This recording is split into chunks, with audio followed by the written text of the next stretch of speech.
This is Uprising. I'm Sonali Kohatkar. A very happy new year to you all. Just 2 days before Christmas, an 18-year-old African-American man named Antonio Martin was fatally shot by a white police officer just 5 miles from Ferguson, Missouri, in the town of Berkeley.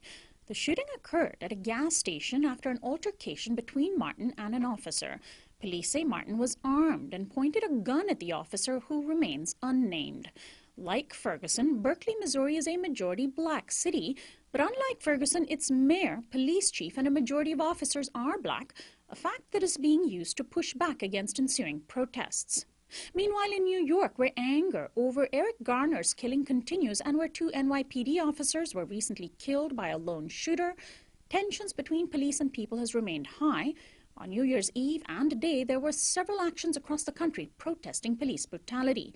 In New York's Times Square, as well as on Boston's first night, protesters made their presence felt. In Southern California, there was a disruption of the Rose Parade as a small number of activists carried signs. There was also a concurrent occupation of the front of the LAPD headquarters.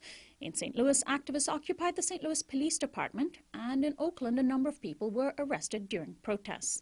Joining us now is one of our regular news analysts, Cristina Mislan, Assistant Professor of Journalism Studies at the Missouri School of Journalism. And on the phone with us is D. Desmond Robinson, Presiding Bishop of the Kingdom Destiny Fellowship International and Senior Pastor of Kingdom Dominion International Church in Belleville, Illinois, in the greater St. Louis area. Welcome to Uprising, Cristina and Desmond. Hello. Thanks so much for joining us. Hello.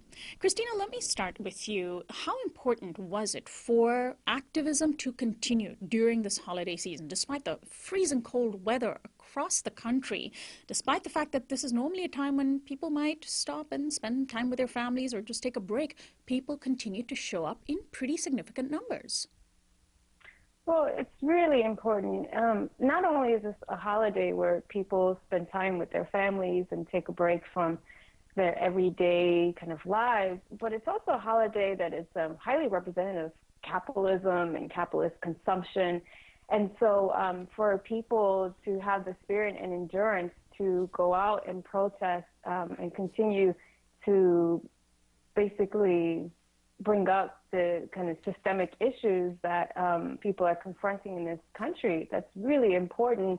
As we know and as we've seen already, that people feel it when there are economic impacts. And so I think that's also very symbolic for what's going on as well. And I want to turn to the bishop, and by the way, I should correct, his name is Desmond Robinson. Desmond, what about this latest killing in Berkeley, Missouri, which is a town very close to Ferguson, a majority black town like Ferguson? Antonio Martin, the young man that I mentioned who was killed, he was apparently being questioned by a cop regarding a robbery at a gas station. The mayor of Berkeley, Theodore Hoskins, said, "You can't even compare this with Ferguson or the Garner case in New York. We have the video, and I can assure you that what's on the video is what we're going to use." How do you respond to the justification of Martin's killing?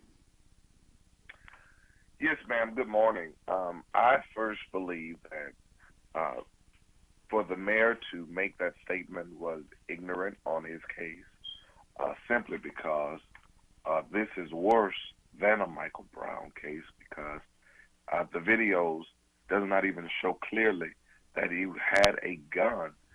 Only thing clearly that is shown is a cell phone that was being used by him. So I guess he can clearly say it cannot be compared, because for what he's doing and what he's trying to make this young man to be, such a criminal, I think is very disheartening.